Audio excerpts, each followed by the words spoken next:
오늘은 이단에 대하여 첫 번째 시간으로 거짓 선생들이라는 제목으로 여러분과 함께 은혜를 나누려고 합니다.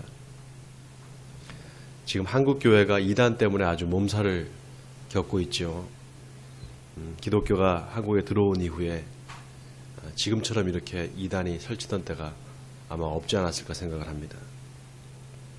신천지, 구원파, 또 하나님의 교회, 여러 이단들이 지금 한국에서 엄청난 세력을 넓혀가고 있죠. 우리나라가 정말 이단 공화국이다라는 그런 오명을 지금 입고 있습니다. 이 이단들이 전 세계적으로 활동을 하고 있는데요. 왜 이렇게 이단이 우리나라에 많을까? 오늘 베드로 후서 2장이 당시 초대교회에 나타났던 이단들 그리고 거짓 선생들에 대한 이야기입니다. 그래서 오늘부터 시작해서 한 2번 정도 이단에 대해서 같이 한번 보려고 합니다. 1980년대 우리 한국에 엄청난 교회 성장이 일어났었잖아요. 그래서 교회들이 얼마나 많아졌는지 모릅니다. 그리고 성도들의 숫자도 급격하게 늘어났죠. 그래서 세계에서 정말 깜짝 놀랄 만큼 교회 성장이 이렇게 빨리 교회 성장이 된 나라가 없습니다. 그러다 보니까 1980년대 그 독일의 신학자들이 한국 교회를 탐방을 하러 왔어요. 그래서 여러 대표적인 교회들을 이제 둘러보고 내린 결론이 있었습니다. 그게 뭔가 하면은 한국 교회가 이 샤머니즘에 가깝다. 이런 결론을 내렸습니다. 여러분 샤머니즘이라는 게 뭔지 아시죠? 그 샤머니즘이라는 게 뭔가 하면은 이 샤먼이라는 그 일종의 주술사죠. 그러니까 특별히 어떤 초자연적인 존재와 이렇게 직접적으로 소통하는 사람을 샤먼이라고 합니다. 그 샤먼을 중심으로 하는 종교를 샤머니즘이라고 그래요. 한국 교회가 그런 샤머니즘에 가깝다는 것입니다. 그 말이 일리가 있는 것이 우리나라 사람들이 특별히 이 많은 교인들이 목사를 이 샤먼처럼 생각을 합니다. 큰 교회 유명한 목사일수록 더하죠. 예를 들어서 죽을 병에 걸렸는데 목사가 기도를 해서 안수를 해서 나았다 그러면 그 목사가 아주 신적인 존재가 됩니다. 그러니까 그게 심해지면 어떻게 되는가 하면 목사가 우상이 되는 거죠. 여러분 기독교 신앙은 하나님과 나와의 1대1의 관계가 중요합니다. 하나님과 나 사이에 어떤 다른 존재, 그러니까 인간이 끼면 그거는 온전한 기독교 신앙이 아닙니다. 여러분 로마의 그 카톨릭 교회가 당시에 성경을 사제들만 독점했잖아요. 그러니까 아무도 성경을 갖고 있지 않은 그런 상태에서 신부가 중보자 역할을 했습니다. 그러니까 샤머니즘이 다른 것이 아니라 하나님과 나 사이에 뭔가 끼어 있으면 그게 바로 샤머니즘이라고 할 수가 있습니다. 그러니까 종교개혁 이제 이후에 우리가 이제 성경을 다 갖게 됐잖아요.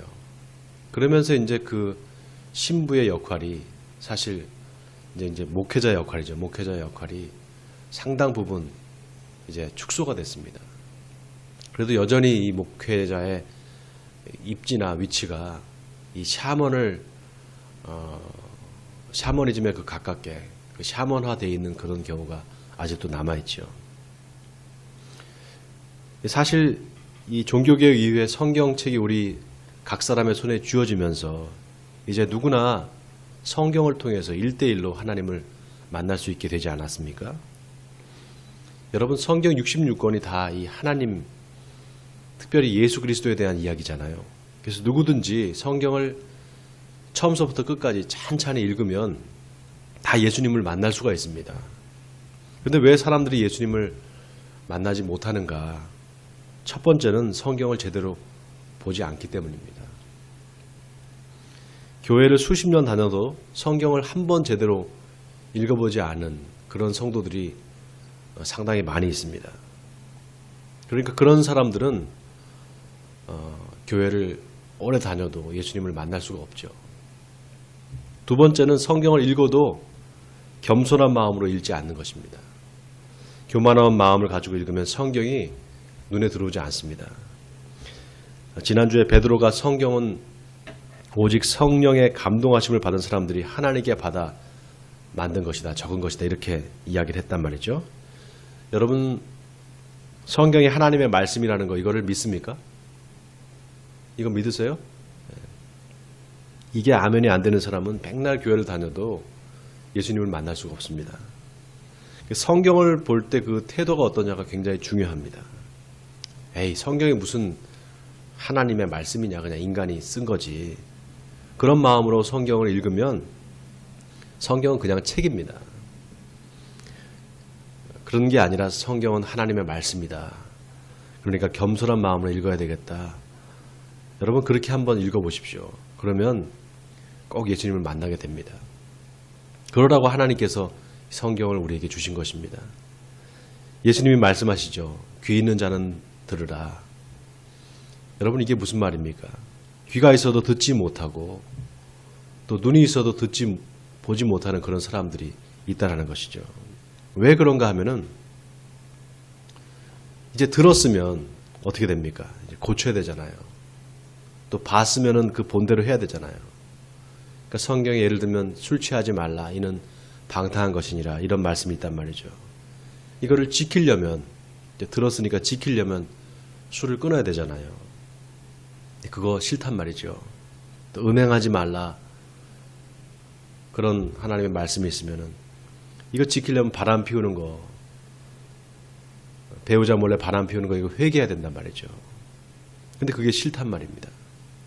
그러니까 듣기 싫은 겁니다. 죄 죽고 싶은데 어떻게 그걸 듣겠습니까? 그러니까 못 듣는 게 아니라 안 듣는 겁니다. 여러분 이게 내가 결단하고 지키다가 연약해서 못 지키는 거와는 다른 겁니다. 아예 처음서부터 듣기가 싫은 겁니다. 귀를 닫아버리는 거죠. 이런 사람들의 특징이 있습니다. 교회에는 오는데 자기가 듣고 싶은 말만 듣는 것입니다. 듣기 싫은 거는 안 듣는 거죠. 제가 이렇게 성경 말씀을 설교를 하고 또 여러 가지 성경 공부를 해도 참 이상한 게 나중에 이렇게 제가 점검을 할 때 보면 내가 분명히 이런 얘기를 몇 번 강조했는데 그걸 모르는 사람들이 있어요. 그러니까 그때 안 듣는다는 얘기죠.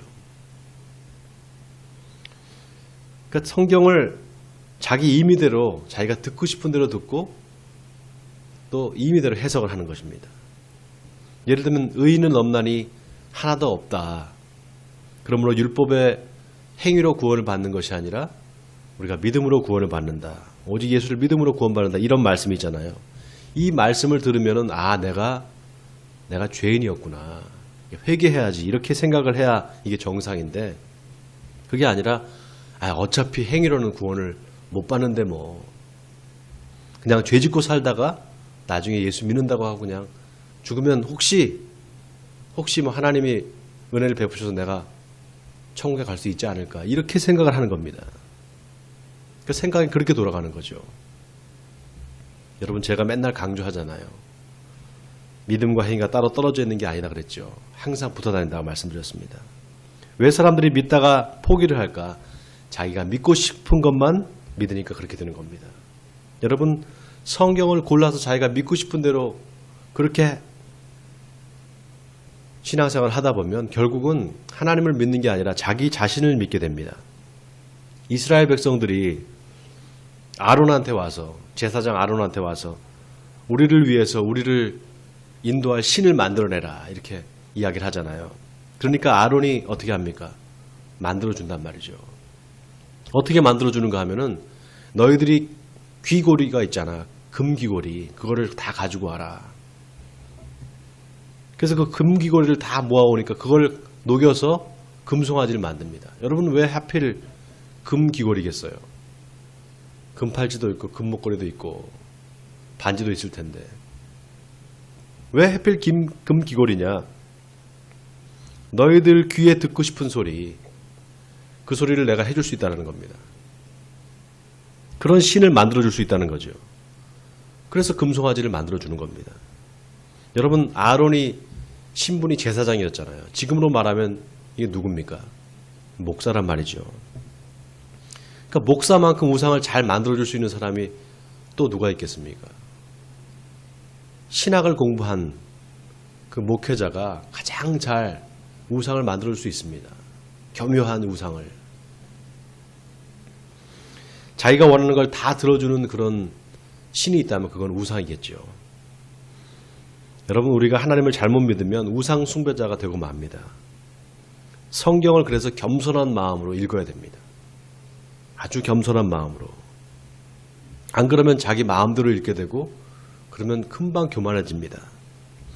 여러분, TV나 매스컴에서 신천지에 대한 이야기를 굉장히 많이 떠들고 있잖아요. 신천지의 피해자들이 나와서 증언도 하기도 하고.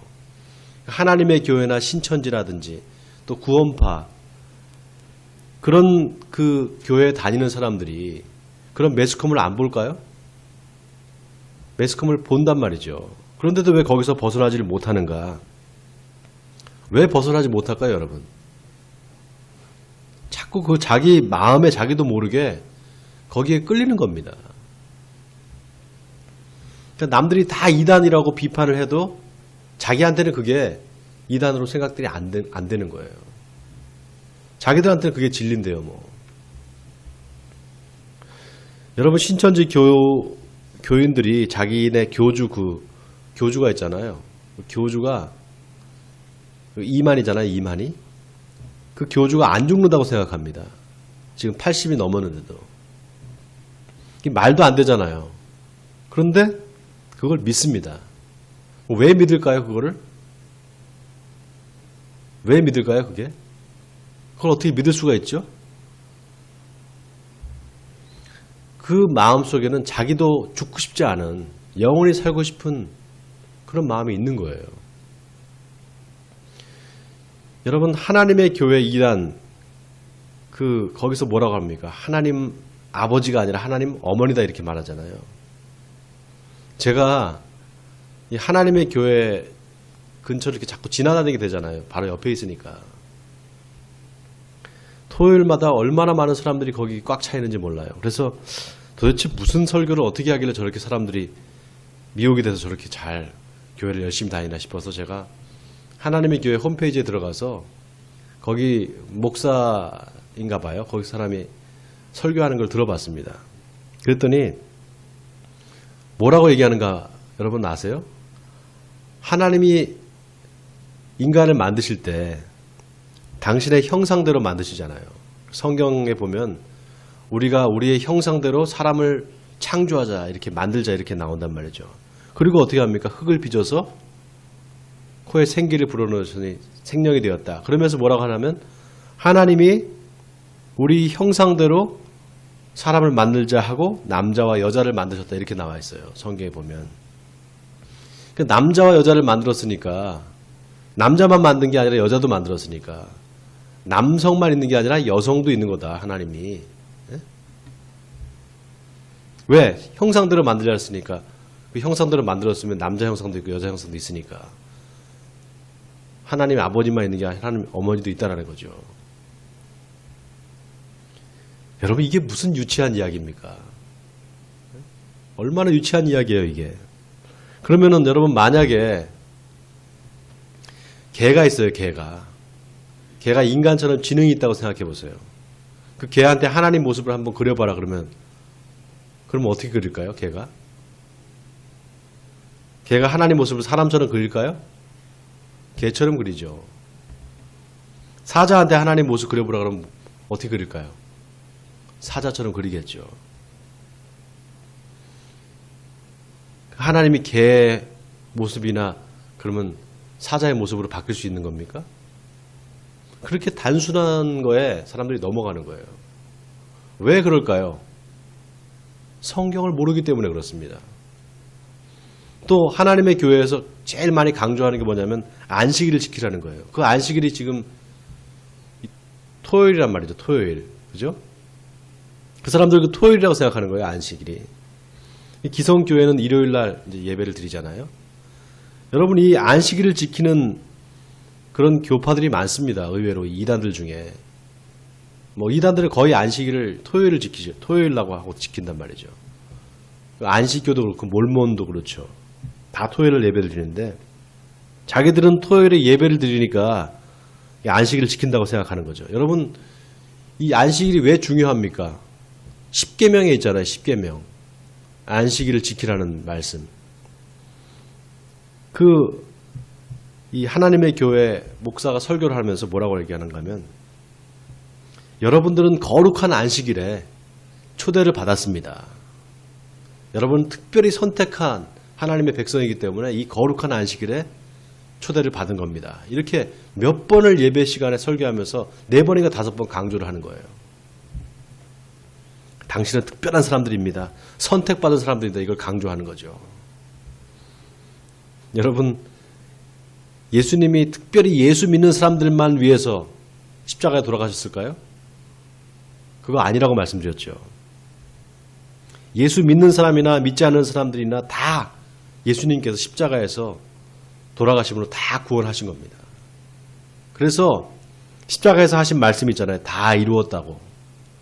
그 말씀은 당신이 맡은 그 인간 구원 사역을, 모든 인간들의 죄를 다 사하는 그 구원 사역을 십자가상에 이루셨다는 겁니다. 여러분 이거 믿으시죠? 그런데 단지 안 믿는 사람들은 그걸 믿지 않는 거예요. 자, 그런데 보세요. 그걸 당신들만 구원받았습니다. 당신들만 선택받았습니다. 이렇게 얘기하면 어떻게 되는 거예요? 예수 그리스도의 그 십자가 사역이 어떻게 됩니까? 반쪽짜리가 되는 거예요. 그리고 어떻게 됩니까? 그러면 감사해야 되잖아요. 자기들만 선택받았으면. 절대 그 사람들 감사하지 않습니다.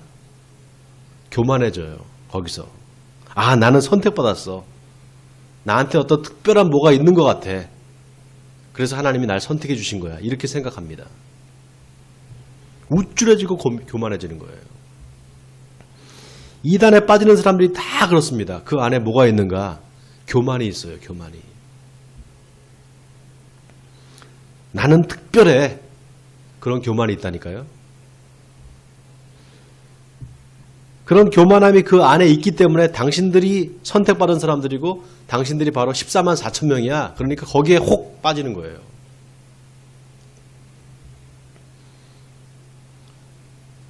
한번 생각해 보세요. 그렇게 안식일을 잘 지키면 그 사람들이 잘 지킨다면 그럼 유대교로 가야죠.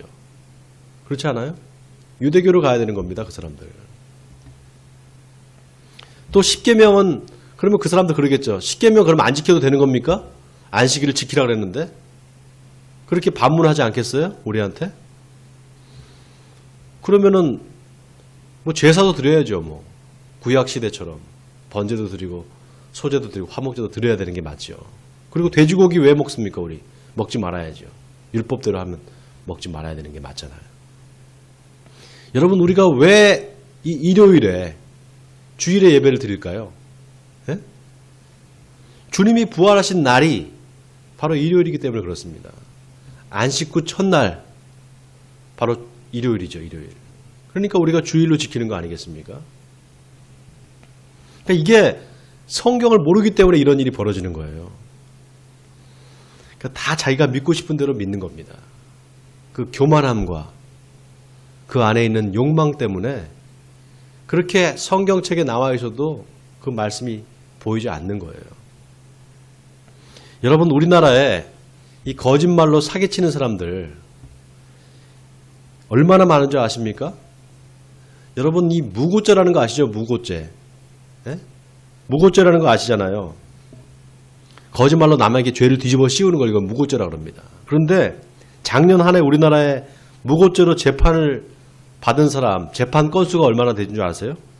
3,174건입니다. 작년 한 해 3,174건의 무고죄 재판이 있었어요. 이게 여러분 일본과 비교해서 어느 정도 차이가 나는 줄 아십니까? 200배 차이가 납니다. 200배.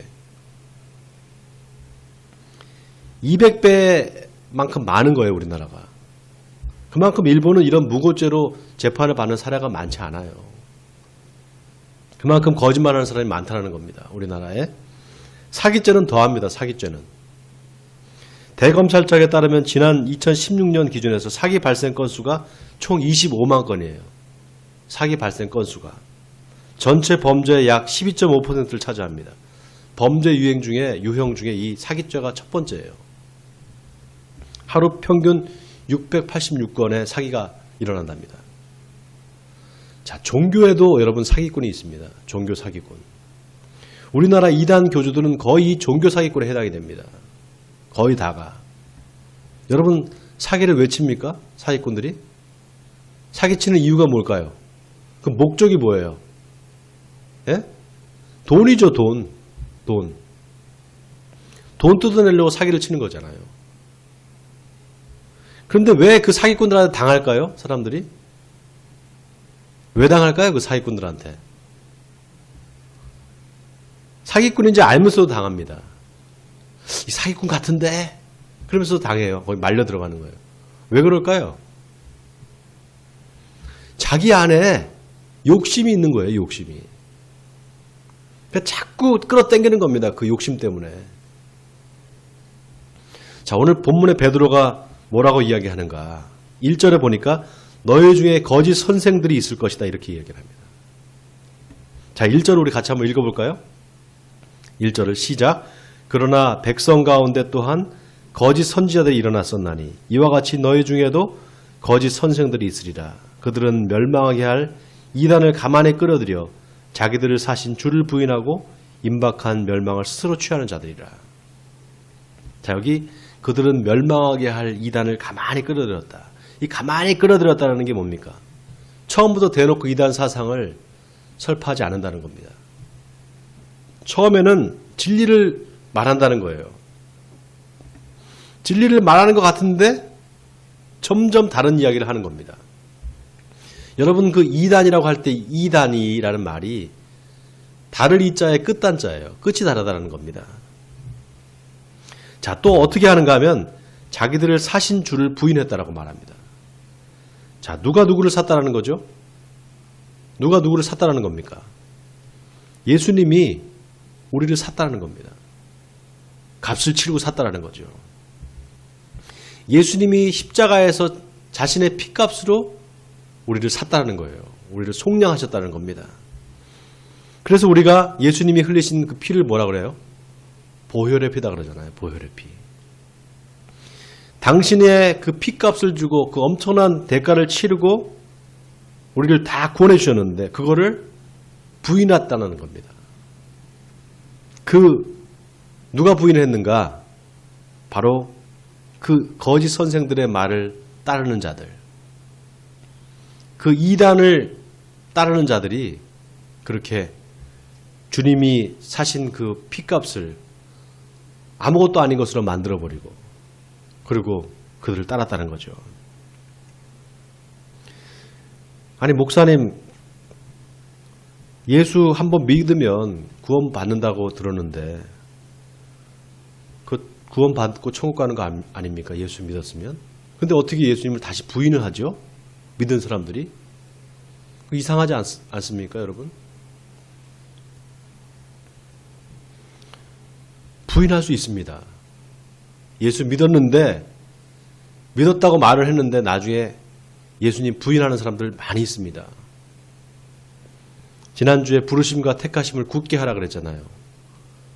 지난주에 제 설교의 제목이었던 것 같아요. 지난주에 부르심과 택하심을 굳게 하라. 지난주인가요? 지지난주?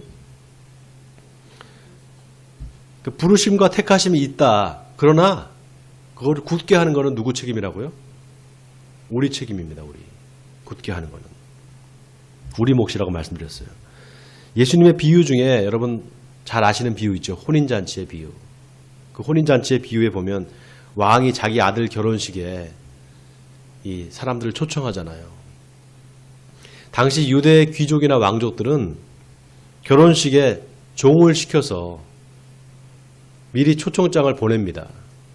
오시라고 이렇게 그 결혼식 훨씬 전에 한두 달 전에 미리 이렇게 얘기를 해요. 오시라고. 그 다음에 당일이 되면 다시 종을 보냅니다. 그래서 그 종이 그 손님을 데리고 오게 그렇게 돼 있어요. 근데 당일에 손님들을 찾아가서 종이 찾아가니까 오시라고 하니까 다 뭐라고 합니까? 땅을 사서 못 가겠다. 소를 샀는데 이걸 한번 시험해 봐야 되니까 못 가겠다. 다 거절을 한단 말이죠. 그러니까 왕이 어떻게 합니까? 시장통에 나가서 아무나 데리고 와라. 그러니까 그 종들이 나가서 시장통에서 사람들을 다 데리고 오니까 잔치집에 사람들이 꽉 차 있단 말이죠. 그런데 한 사람이 예복을 입지 않고 있는 겁니다. 그러니까 그 왕이 어떻게 합니까? 저 예복 입지 않은 사람을 밖에다가 묶어서 밖에다 내쫓아라 이렇게 말합니다. 여러분 이 예복, 이 결혼식의 예복이 굉장히 중요합니다. 이 예복을 초청하는 사람이 주게 돼 있어요. 또 유대의 풍습이 놀랍게도 그 예복은 그 겉옷에 그냥 걸쳐 입는 겁니다. 그걸 다 손님들한테 나눠주게 돼 있어요. 근데 그 나눠준 예복을 입고 와야 되는데 입지 않고 온 사람이 있었다는 거죠. 자, 그 예복이 뭐냐? 그 예복이 뭘까요, 여러분? 바로 예수 그리스도입니다. 그 예복이. 계시록 19장에 보면 어린 양의 혼인잔치에 신부가 하얀 세마포 옷을 입고 나타납니다. 하얀 세마포 옷을 입고. 그 신부가 누구냐? 바로 교회의 성도예요. 그럼 신랑은 누굴까요? 어린 양 대신 예수님이죠. 근데 그 신부가 하얀 세마포 옷을 입고 나오는데 그 세마포 옷이 뭘 의미하는가? 요한계시록 19장에 보면 성도들의 옳은 행실이다 이렇게 나와 있습니다.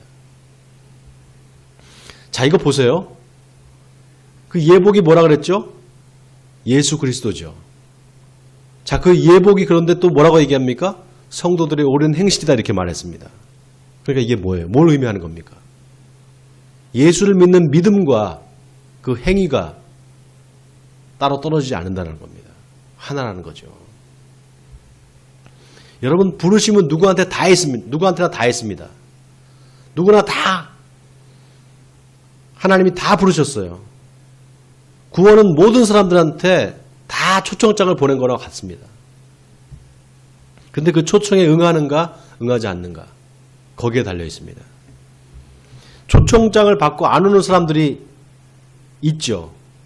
그 사람들은 어쩔 수가 없습니다. 구원 못 받는 거죠. 그런데 초청장을 받았는데 받고 왔는데 예복을 안 입고 온 사람들이 있다는 거예요. 예수 그리스도가 바로 그 예복인데 엉뚱한 옷을 입고 와 앉아있으면 어떻게 됩니까? 쫓겨나는 거죠. 바로 이단에 속한 사람들, 이단에 빠진 사람들이 바로 이 예복을 입지 않은 사람들이에요. 자, 그런데 보세요. 그 사람들을 금방 알 수가 있잖아요. 그런 사람들은 이단 교회가 따로 있으니까. 그런데 보세요. 기존 교회들 중에 거짓 선생들이 있다는 거예요. 기존 교회 안에. 여러분 여기 거짓 선생을 지금 이야기하는데 거짓 선생이 누구를 이야기하는 걸까요? 이단 교회에 있는 그 이단 목사들을 얘기하는 걸까요? 그 사람들을 포함해서 지금 이 기성교회에도 그런 거짓 선생들이 있다는 겁니다. 너희들 가운데 있느니라 이렇게 말했어요. 성경이. 자, 이 사람들은 누굴까요? 바로 목사들이죠.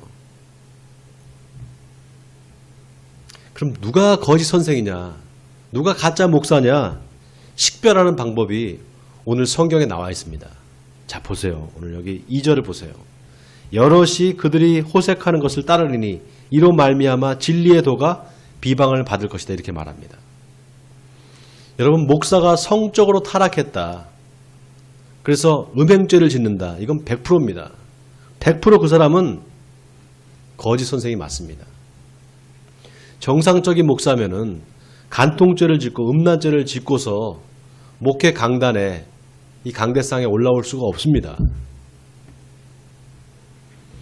계속 그런 음란죄를 짓고 간통죄를 짓고 그런 성적인 타락을 하면서도 계속 이 강단에 서서 설교를 한다?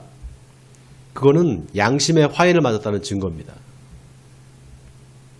그런데 이상한 게 여러분, 이상한 게 말이죠. 그런 목회자들이 있는데도 불구하고 그런 목회자들이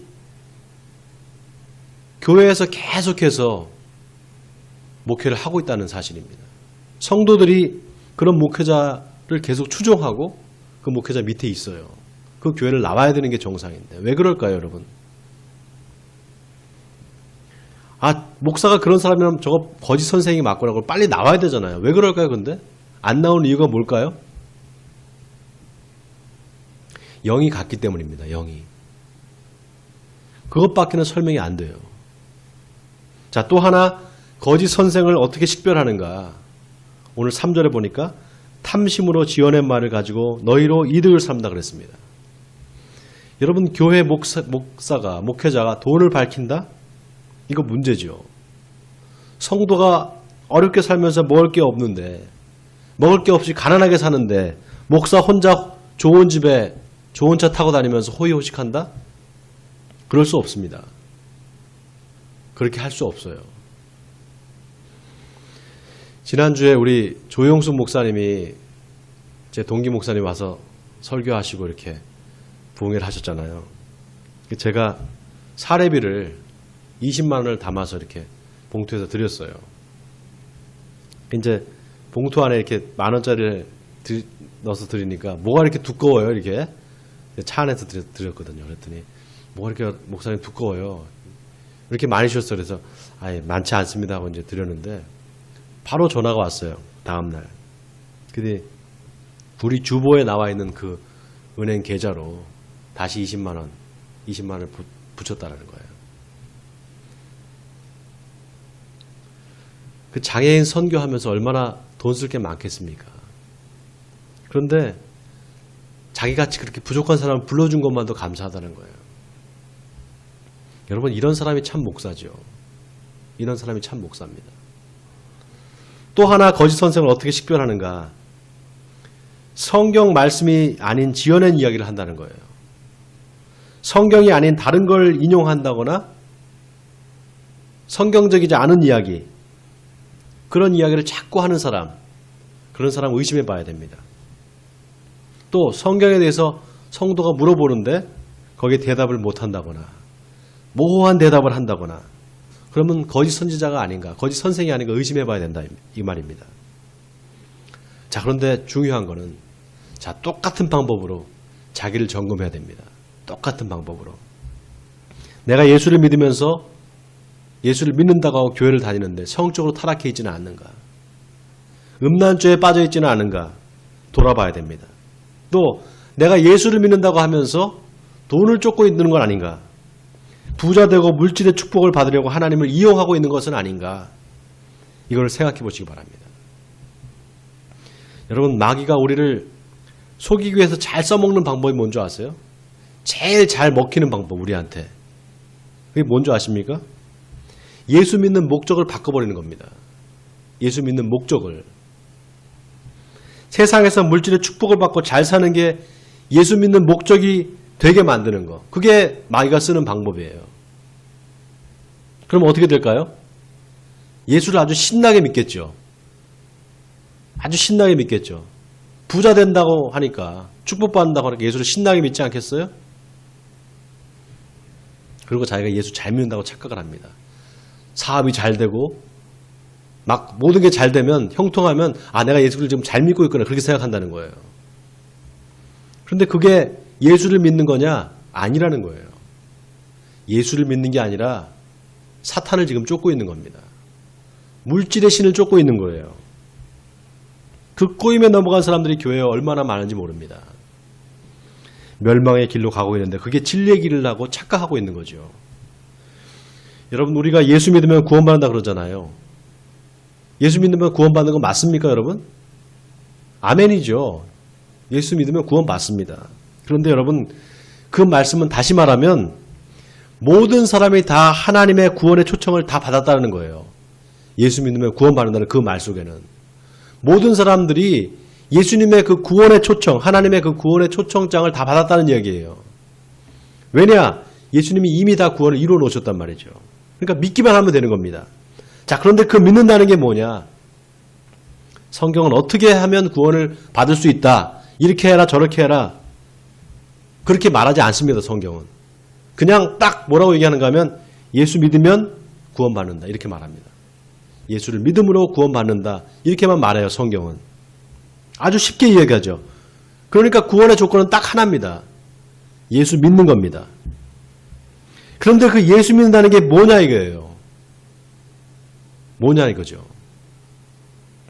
예수님처럼 예수님이 가신 그 십자가의 길을 걸어가는 겁니다. 예수님처럼 사는 거, 예수님이 걸어가신 길을 걷는 거, 그게 바로 구원받은 사람의 길입니다. 성경 그래서 구원받은 사람이 어떻게 사느냐, 구원받은 사람의 삶의 모습에 대해서 이야기를 해요. 이렇게 하면 구원받는다, 저렇게 하면 구원받는다가 아니라 구원받은 사람의 삶의 모습은 이렇다라는 것을 성경이 이야기를 해주고 있어요. 그러니까 이렇게 해야 구원받는다가 아니라 구원받는 자의 삶은 이렇다라고 성경이 이야기를 해줍니다. 여러분 이게 무서운 거예요. 실은. 왜냐하면 구원받은 사람은 벌써 다르다라는 거예요. 구원받은 사람의 삶을 보라 이거예요. 다르다라는 겁니다. 마치 구원받은 사람이 미리 정해져 있는 것처럼 그렇게 그 사람들의 삶이 구별되어 있다는 거예요. 이 사람이 나중에 구원받을 사람이 아니냐 현재의 모습을 보면 알 수 있다 이 말입니다. 여러분 이거 무서운 말이죠. 사랑하는 성도 여러분, 예수를 믿는다는 것은 내가 하나님의 그 구원의 초청에 응답을 하는 겁니다. 예복을 입고 초청하는 곳에 가는 거죠. 초청에 응하는 겁니다. 예복을 입는다는 것은 예수님을 의복처럼 겉옷으로 입는다는 겁니다. 바로 내 의가 아니라 하나님의 의를 덧입는 것입니다. 그러니까 내가 자랑할 게 아무것도 없습니다. 여러분 지난 한 주 동안 어떻게 사셨습니까? 하나님 말씀에 순종하겠다 결심하고 사셨습니까? 그러다 실패를 경험했습니까? 또 죄를 지었습니까? 그렇다고 해서 낙담하거나 낙심하지 마시기 바랍니다. 회개하고 다시 또 일어나면 됩니다. 내 의가 아니라 하나님의 의로 구원받았기 때문입니다. 하나님의 은혜를 또 구하는 겁니다. 그렇게 날마다 내가 죽고 내 안에 예수로 사는 삶을 살다 보면 점점 우리의 삶이 거룩히 구별되고 하나님께 가까이 가게 됩니다. 그래서 예수 믿는 것은 하루 이틀에 되지 않습니다. 계속해서 우리의 삶에서 하나님의 인도하심을 받는 것입니다. 실패하고 다시 일어나고 실패하고 다시 일어나고, 그러나 결코 포기하지 않고 주님의 은혜로 자꾸 나아가는 삶, 그 삶이야말로 하나님께서 기뻐하시는 삶인 줄 믿습니다. 예전에는 몰랐는데 이게 진짜 예수를 믿는 거구나. 점점 그렇게 알게 돼 갑니다. 그러면서 그것이 예수 믿는 즐거움으로 나에게 와지면 점점 우리는 구원에 가까운 것입니다. 원하기는 여러분 모두 하나님의 초청에 응답하시는 삶을 사시는 여러분 되시기 바랍니다. 그래서 날마다 주님과 함께 동행하시는 삶을 사시는 여러분 되시기를 주님의 이름으로 간절히 축원드립니다.